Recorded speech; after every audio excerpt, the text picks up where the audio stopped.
Nesta aula, nós vamos falar sobre estatística aplicada a medidas. Estatística é uma forte ferramenta matemática e nós vamos dar apenas uma pincelada em alguns detalhes que possam ser úteis para nós no futuro.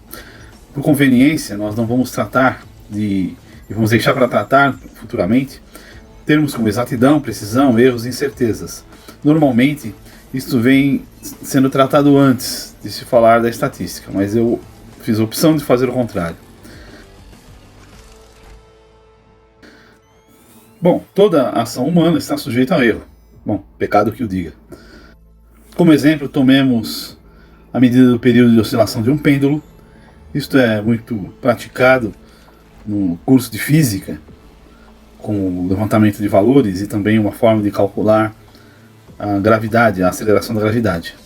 Nós vamos pegar valores tomados por dois estudantes e anotados e vamos considerar esses valores para análise. Então temos aqui as medidas do aluno A, 1,41, 1,52, 1,28, 1,61, 1,39 segundos. E do aluno B, 1,53, 1,56, 1,55, 1,58 e 1,56. Bem diferentes as medidas. E dois histogramas, ou seja, dois registros do número de observações. Observamos que o aluno B tem replicado dois valores iguais, 1,56 segundos, por isso ele tem duas observações desse valor, enquanto que o aluno A tem valores muito próximos um do outro, entre 1,41 e 1,39 segundos. Então nós estamos colocando aí que ele tem duas observações mais ou menos iguais nos histogramas, para que os histogramas tenham a mesma quantidade de valores mostrados. E a gente pode ver que as medidas de A estão mais dispersas que as medidas de B. A ação do histograma, a ação gráfica, também nos ajuda a fazer essa interpretação. E o histograma é uma das ferramentas de estatística que nós aplicamos para medidas, que tem justamente esta ideia de mostrar aí a frequência das medidas. E vamos observar a realização das medidas. Então podemos colocar num gráfico o valor das medidas em função da realização de cada uma das medidas, das 5 medidas tomadas. Então conseguimos ainda ver a dispersão do aluno A, das tomadas do aluno A em relação às tomadas do aluno B. E podemos traçar uma reta aí, como se fosse um valor médio entre as medidas. De uma maneira bem simples, nós podemos classificar as ferramentas de estatística que são interessantes para a área de medidas, como medidas de tendência e medidas de variação. As medidas de tendência, como diz o nome, mostram os valores de medidas em relação a valores medidos padronizados. Então temos esses valores medidos padronizados, podem ser a média, a mediana e a moda. Ainda na média podemos ter média do tipo aritmética, média do tipo geométrica e média do tipo quadrática. E também temos a média ponderada. É um número estatístico.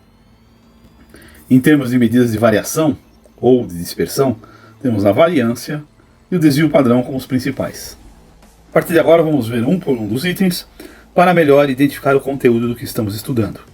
Vamos então com a média aritmética. É a ferramenta mais comum, mais conhecida das medidas de estatística. Se nós tivermos um conjunto de medidas, nós estamos chamando de x, x1, x2, até xn, a média aritmética vai ser a somatória de todos esses valores dividido pelo número de medidas. Então podemos expressar isso como um somatório, 1 sobre n, do somatório de i igual a 1 até n do xi, ou seja, é a soma de todas as medidas dividido pela quantidade de medidas. Normalmente é o que se aplica em provas, médias aritméticas. Podemos tomar um exemplo, 5 valores, 3, 2, 5, 7 e 10. E a média vai ser a soma de 3 mais 2 mais 5 mais 7 mais 10 dividido por 5 e vai nos dar um valor de 5,4.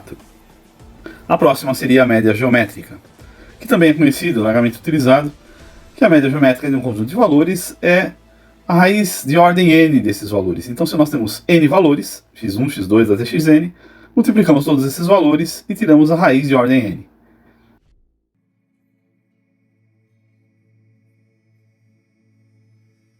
Então, se, por exemplo, tivermos aqui os valores 2, 4 e 8, são 3 valores. Com isso, nós vamos fazer 2 vezes 4 vezes 8. E como são 3 valores, a raiz cúbica desse valor, que vai nos dar 4. A próxima média é a média quadrática. A média quadrática é utilizada quando os valores eles oscilam de uma forma simétrica em torno de um valor zero, de um valor central. Nesse caso, as médias aritméticas, a moda, a mediana, resultam em valor nulo ou zero. Essa questão interessante da média quadrática é que podemos utilizar valores positivos e negativos com o mesmo módulo. Então basta pegarmos cada um dos valores, multiplicarmos por ele mesmo, ou seja, elevarmos ao quadrado, somá-los e extrair a raiz quadrada da somatória desses números dividido pela quantidade de valores medidos. A fórmula da média quadrática é igual a raiz quadrada da somatória de i de 1 até n dos xi ao quadrado, dividido pelo número de amostras, ou seja, dividido por n. Para nós que somos da área de elétrica e eletrônica, a utilização da média quadrática é uma utilização muito abrangente. Nós estendemos a utilização da média quadrática para aquilo que nós chamamos de RMS, Root Mean Square. O valor RMS de uma oscilação ou de um sistema de oscilação periódica, como é a tensão alternada senoidal, é uma forma de média quadrática. Tomemos um exemplo de média quadrática tomado de 3 medidas, 2, 4 e 8. E aí nós vamos ter 2 elevado ao quadrado, mais 4 ao quadrado, mais 8 ao quadrado, dividido por 3, e a raiz quadrada de tudo isso vai nos dar aproximadamente 5,29, como está aqui na conta. A média ponderada tem a ideia de levar pesos para cada uma das medidas. Uma forma de aplicação de média ponderada é a utilizada quando se trabalha com redes neurais. Quem for estudar isso futuramente vai ver que a função de ativação de um neurônio é propagada através de pesos em cada uma das suas funções de ativação, de cada uma das suas entradas, melhor dizendo, desta função de ativação. E aí são valores ponderados. Mas para nós, se nós tivermos aí alguns valores medidos x1, x2 até xk, podemos ter pesos. W, weight, de peso, W1, W2 até WK, que vão ser multiplicadas por cada uma dessas medidas, e no final das contas, soma-se todas essas medidas com esses pesos multiplicados e divide-se pelo valor total dos pesos, que é o que está mostrado aqui na equação, na fórmula. Podemos tomar exemplo de notas dadas em uma prova com pesos diferentes. Então, se uma P1 tem peso 40, uma P2 tem peso 60, e um aluno tira P1 9,5 e P2 6,0, no final ele vai ter uma média de 7,4. Isso é uma média ponderada.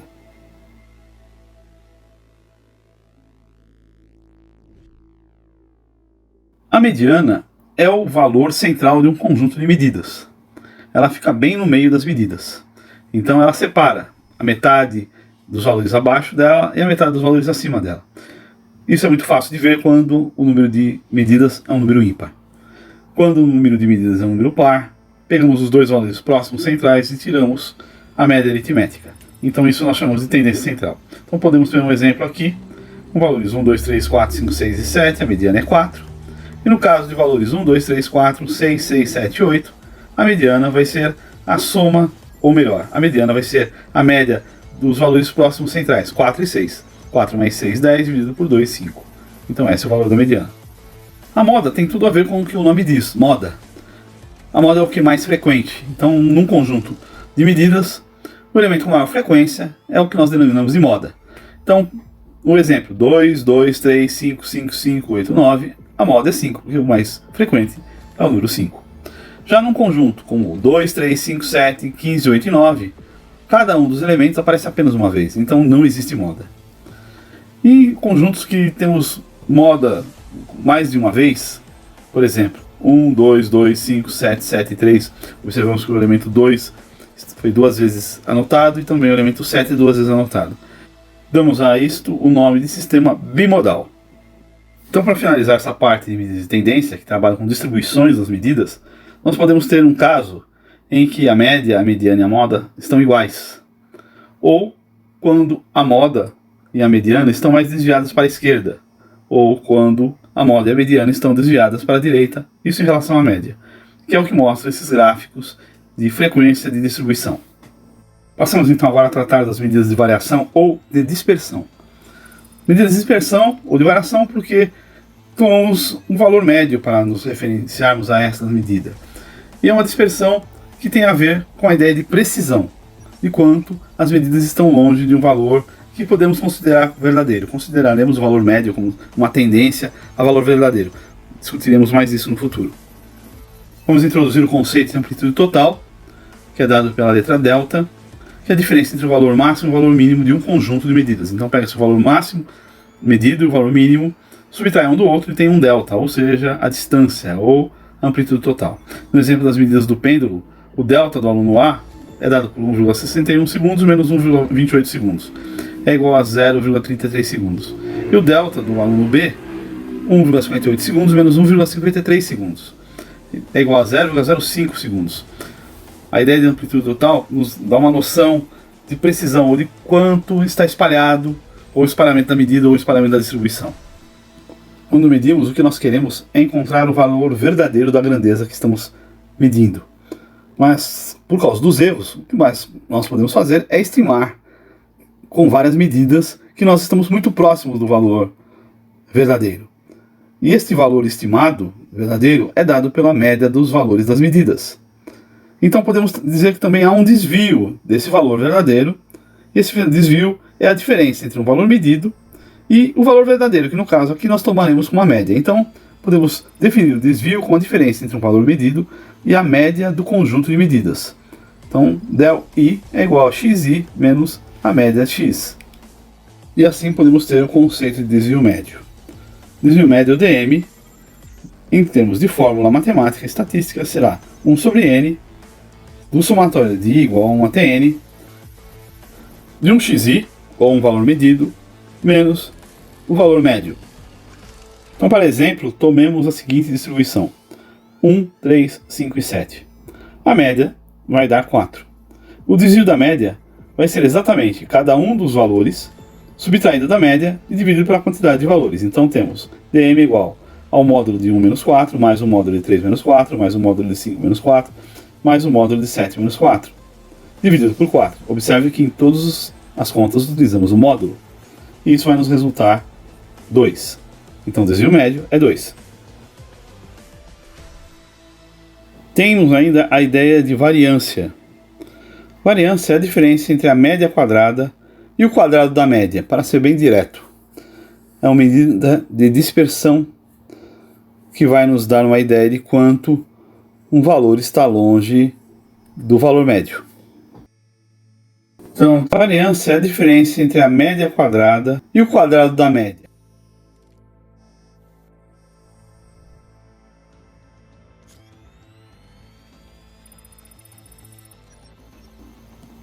Então, por exemplo, se a gente tem um conjunto com as medidas 3, 4, 5, 6 e 7, a variância vai ser, primeiro calculamos a média desses 5 conjuntos, nos dá 5, e prosseguimos retirando esse 5, que é a média de cada um dos valores, e elevando esse valor, esse resultado ao quadrado, e somando todos esses valores, e dividindo pela quantidade de medidas.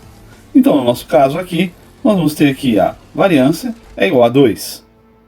Claro que a estrutura da variância sempre vai resultar num número positivo. E assim agora podemos responder para que serve o desvio padrão. O desvio padrão ele mede a dispersão dos valores medidos. Com o desvio padrão podemos responder a pergunta: quanto distante está uma medida em relação ao valor médio, considerando que o valor médio é o valor mais próximo do valor verdadeiro. A resposta vai ser alcançada quando nós começamos a analisar o desvio padrão. Então sejam medidas, valores de medidas num conjunto x1, x2, x3 até xn. O desvio padrão, que nós chamamos de σx, vai ser igual a raiz quadrada de 1 sobre n do somatório de 1 até n dos del(i) elevado ao quadrado, que no final das contas resulta na raiz quadrada da diferença da média quadrada com o quadrado da média.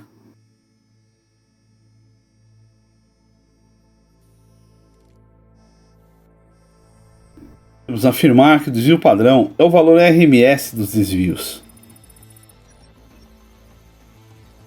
Por exemplo, tomemos o conjunto de distribuição 12, 11, 9, 6 e 7, 5 medidas. Tiramos a média, resulta 9, a média aritmética. O σx, ou desvio padrão, depois de fazermos as contas, vai nos resultar 2,14. Com isso podemos analisar quanto que cada uma das medidas 12, 11, 9, 6 e 7 estão distantes de um valor 2,14 do valor 9. Isso então nos mede a dispersão das medidas que nós executamos, sendo essas medidas esses valores aqui dados. Assim, o desvio padrão é uma medida de dispersão de um conjunto de medições. Nos dá a confiabilidade deste conjunto de medidas.